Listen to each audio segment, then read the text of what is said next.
भरपूर करवंद लागलेली आहेत. तुम्ही खाल्ला का? तर चला खाऊयात. तर मी आली आहे तारेवाडीच्या डोंगरामध्ये. आमच्या गावापासून 5 ते 6 किलोमीटर अंतरावर हा डोंगर आहे आणि आधी भरपूर झाडं होती, आता थोडी कमी झालेली आहेत. तर इथं मी फणसोड्याची पानं तोडून याची टोपली करण्याचा प्रयत्न करत आहे. तर कसंबसं मी केले.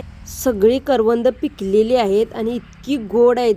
जी छोटी छोटी आहेत ती जास्त गोड आहेत आणि जी मोठी आहेत ती आंबट आहेत. इथली मी काढली आणि काटे आहेत त्यामुळं मी असं वाकून वगैरे आले, कसंबसं बाहेर आले आणि आता समोर पण आहेत. तर तिथं जाऊ, कारण तिथं भरपूर जाळ्या आहेत.